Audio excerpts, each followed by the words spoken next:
우리가 그 어느 순간 저도 이제 전세가 그러니까 갭 투자가 나쁘다는 얘기는 아니고 제가 이제 예전부터 2009년에 쓴 제 책에서도 전세 비율이 높은 아파트를 사면 적은 돈으로 투자할 수 있다는 얘기를 제가 썼단 얘기죠. 2009년도에. 근데 어느 순간 2014년 굉장히 뭐 이런 갭 투자 관련된 책들이 베스트셀러 되면서 이건 사실 출판사에서도 저도 문제가 있다고 보는 견해긴 한데 어느 순간 마치 갭 투자가 그 당신의 인생을 완전히 뒤바꿔 줄 수 있는 어떤 특출난 투자법인 양 그렇게 사람들이 인식을 하게 됐고 만능이냐? 예, 그거를 또 근데 사실 갭 투자라는 게 제가 찾아보니까 IMF 때도 있었고 IMF 때 했다가 망하신 분도 제가 찾아보니까 있더라고요. 그러니까 굉장히 많이 샀다가 IMF 때 완전히 망한 케이스도 있었고 그러니까 이게 사실은 지금 발생한 것도 아니고 예전부터 있었던 투자법인데 그거는 마치 누가 창시했느냐 어느 순간 이게 막 이게 보편화되면서 그거에 대해서 막 어마어마하게 그런 수요가 있고 그거를 몇백만 원짜리 강의를 팔고 그걸로 인해서 어마어마하게 이게 시장 자체가 커진 거예요. 근데 여러분 돌이켜 잘 생각해 보시면 그렇게 해서 이번에 역전세 나니까 어땠냐면 굉장히 많이 힘들었지 않습니까? 네. 사실 만능은 아니잖아요. 만능이 아니란 얘기예요. 그렇게 되고 그다음에 이게 지금 그런 수강생들이 10,000명, 수만 명, 수십만 명 이렇게 되면 될수록 그 갭 투자해서 그 물건을 찾을 수 있는 요령들이나 이런 게 다 보편화가 되면은 사실 그게 투자 가치가 있냐는 얘기예요. 항상 소수의 눈으로 투자를 해야 소수의 눈을 바라보고 투자를 해야지 성과가 나는 건데 이 방법을 사실 모르는 사람이 누가 있냐고요. 지금 수십만, 수백만, 거의 모든 국민들이 부동산 투자하신다는 분들은 거의 다 알 거라는 얘기잖아요. 근데 그 안에서 그 특출난 물건을 찾는다? 저는 불가능하다고 보는 거예요. 대표님, 대기업에서 울산 찍었는데요? 음. 울산 우르르 들어갔는데요? 그러니까 그게 저는 이제는 안 맞는다는 거죠. 안 맞는다는 거죠. 그 강의를 듣는 사람이 수만, 수십만, 수백만이고 더 많이 듣고 있는데 그러면 그 안에서 모든 사람들이 그래서 어느 순간 저는 이게 맨 마지막에 최종 그 물리는 사람들이 분명히 생길 거라고 봐요. 그러니까 강의를 듣고 초반에 이제 강사들이 산 거를 그런 식으로 나중에 팔 수도 있을 거랄 수도 있다는 생각이 드는 거예요. 맨 마지막에 강의를 듣고 그 물건을 산다고 하면은 완전히 물릴 수도 있겠구나. 그러니까 그러네요. 대기업 정도면은 네. 이게 충분히 수요가 받쳐주니까 가능하죠. 네. 내가 찍고 내가 던질 수 있는 게 충분히 기간이 됩니다. 네네네. 강의를 뭐 하루 이틀 하는 게 네네. 아니고 네. 6개월, 1년 이렇게 네. 할 거기 때문에 내가 사놓고 네.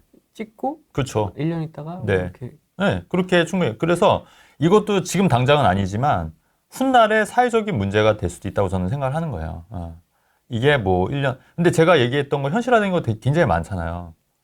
그래서 이것도 나중에 사회적인 문제가 될 수 있기 때문에 이런 부분 정말 조심해야 된다. 저는 이 말씀 꼭 좀 드리고 싶은 거고.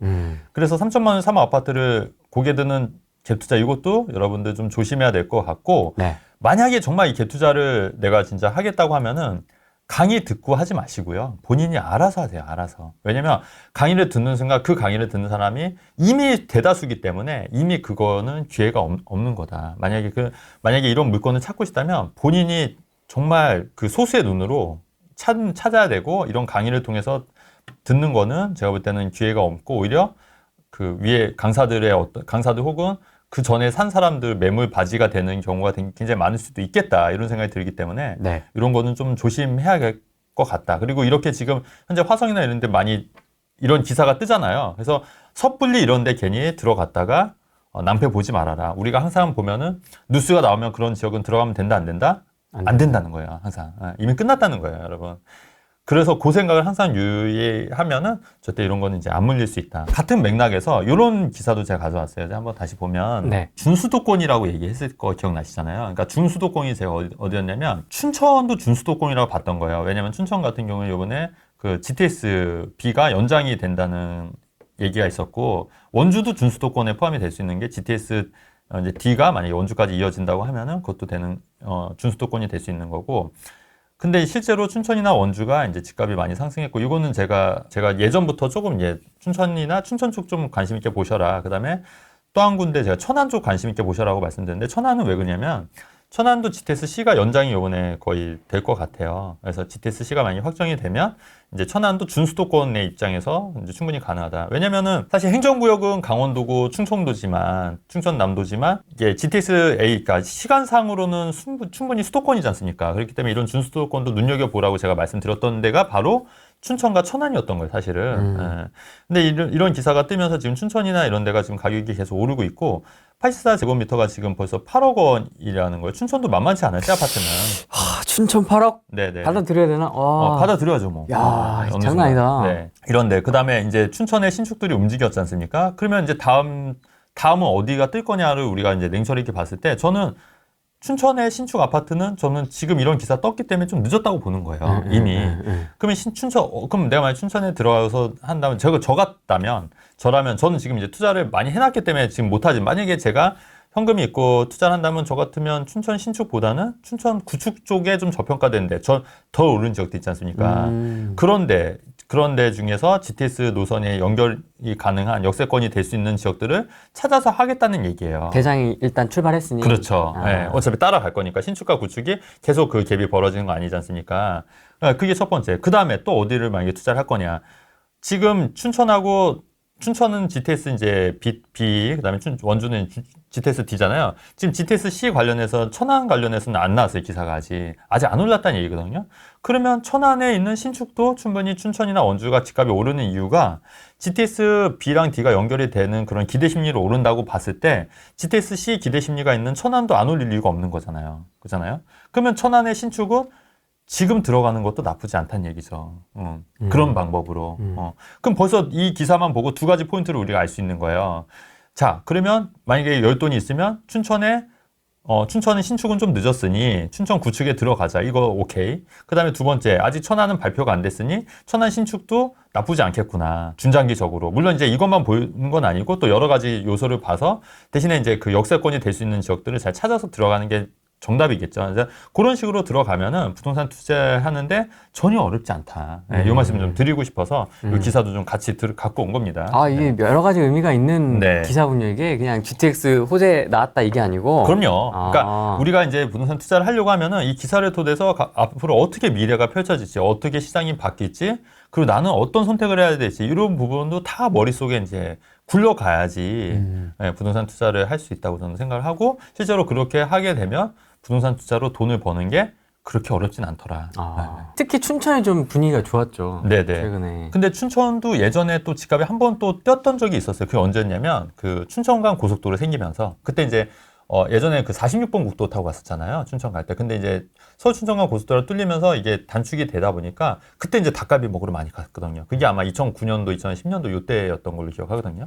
그래서 그때도 이제 아파트들이 한번 뛰었었어요. 근데 한번 떴다가 이번에 이제 GTS B도 이제 얘기가 슬슬 나오니 GTS 같은 경우는 이제 고속 지하철이지 않습니까? 고속 지하철 개념이기 때문에 그러면 훨씬 더 서울 접근성이 좋아지는기 때문에 집값이 충분히 오를 수 있다고 보는 거고 대신에 상권은 아마 그 춘천 사람들이 만약에 GTS가 뚫리면 그러니까 우리가 예전에 그 9호선이 뚫리면 이쪽 그 가양동이나 이런 쪽 상권이 좋아질 거라고 생각했지만 오히려 고속터미널 상권이 더 좋아진 거예요. 와서 사람들이 오니까. 와서 마찬가지로 상권은 오히려 그 춘천 상권이 좋아진다기보다는 물론 이제 닭갈비나 이런 쪽은 수요 때문에 갈 수 있겠죠. 근데 이제 그거 외에 이제 비교 우위가 없는 업종도 있지 않습니까? 뭐 백화점이나 이런 거는 뭐 그 GTS가 뚫리는 그 서울 쪽이 훨씬 더 상권이 좀 좋아질 거다. 이런 것도 참고해서 좀 보시면 좋을 것 같아요. 그러니까 전세가가 지금 오르고 있고 매매가는 좀 주춤한 상태에서 지금 과연 우리가 이제 그러니까 전세가가 지금 오르고 있고 매매가는 좀 주춤한 상태에서 지금 과연 우리가 이제 어떤 선택을 할 거냐고 봤을 때 일단은 저는 올림픽파크 그 포레원 여기 이제 재건축 때 여기가 워낙 대단지다 보니까 그리고 이번에 그 실거주 의무가 3년간 유예가 됐잖아요. 그럼 전세 매물이 많이 나올 거예요. 그래서 요 근방 일대 전세 매물이 좀 많이 나오고 그리고 심지어 요 입주 때 되면은 좀 주변 가격은 좀 떨어질 여지도 있어요. 저는 약간 이게 그 분양가만큼은 아니지만 그래도 좀 떨어질 수가 있기 때문에 그때가 오히려 또 좋은 기회가 내 집 마련할 수 있는 좋은 기회가 될 수도 있다. 입주 때 그런 말씀 좀 드리는 거고 그래서 가는 것도 괜찮을 것 같고 그다음에 전세 2년 계약이 끝나서 이제 매물이 늘어나는 지역들 있잖아요. 그래서 그런 지역들도 좀 눈여겨 보셔라. 2023년 입주 예정인 뭐 중산동 DMC 센트럴자이 같은 경우에도 이제 전세 가격이 좀 떨어졌다 이런 뉴스도 이제 있는 거잖아요. 그래서 그런 그다음에 전세 물건 급증하는 지역을 노려서 이제 전세로 좀 들어가고 또 이제 투자는 또 별개로 하시는 것도 좀 좋은 방법일 수 있겠다 이런 말씀 좀 드리려고 이것도 좀 갖고 왔습니다. 원주에 비해서 춘천이 좀 비싼 것 같은데 그럼 원주를 보는 게 나을까요? 이거는 이제 엄밀히 말씀드릴 그 비싸다의 기준이 또 약간 또 지역마다 좀 다를 수 있는 거니까 상대적으로 춘천이 더 많이 올랐다면 단기간에 올랐다면 원주가 상대적으로 저평가되는 구간일 수도 있어요. 그래서 그 부분도 뭐 전혀 틀린 얘기는 아닌데 근데 이거는 비교가 좀 또 이제 그 신축에서 또 어떤 신축이냐 대단지냐 좀 브랜드냐 또 이런 거에 따라서 좀 차이가 나는 거니까 개별성이 또 존재하는 거니까 또 뭐 섣불리 말씀드리긴 어렵지만 지금 상태로서는 원주도 좀 저평가된 부분은 많이 맞다고 봅니다. 그러니까 제가 춘천과 원주에 얘기했잖아요. 근데 네. 제가 볼 때는 지금 아직도 수도권에 지역적으로 그 춘천이나 원주보다 더 저평가돼 있다고 판단하는 지역들이 있어요. 그래서 그 춘천이나 원주도 물론 좋지만 또 우리가 조금 더 시야를 넓게 보면은 아직도 수도권에도 괜찮은 지역들이 있기 때문에 그런 지역도 좀 눈여겨보시면 좋을 것 같다는 말씀을 드리는 거고 아까 원주 무시동 구축 장기 보유 이 얘기는 뭐냐면 저 생각 같은 경우에 이게 만약에 이거를 내가 정리를 빨리 할 수만 있다면 그 다음에 시세 차이가 어느 정도 난다고 하면은 네. 차라리 구축을 정리해서 빨리 지금 신축으로 들어가는 게 맞다고 봐요. 다른 쪽, 준수도권 다른 쪽, 신축으로? 준수도권 신축이나 수도권 신축으로 오히려 들어가는 것도 적지 않아요. 근데 이제 이 구축, 그 원주 무시동 아파트가 내가 얼마에 샀고 지금 손해본 상태라고 하면은 또 얘기가 달라지는 거예요.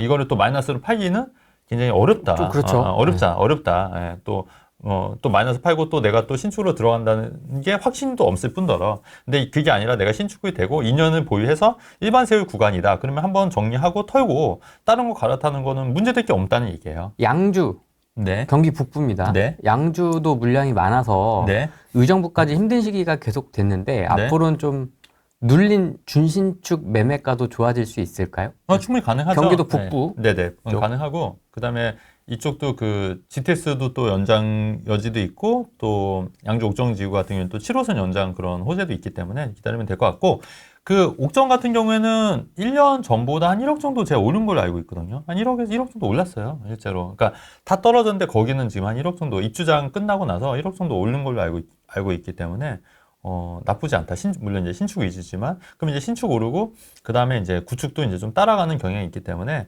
그 타이밍은 좀 보시면 좋을 것 같아요. 시흥 100곳 신도시 네. 서울대병원 얘기 맞죠? 저도 기사 본 것 같아요. 네. 착공할 거라는 소식이 있는데 네.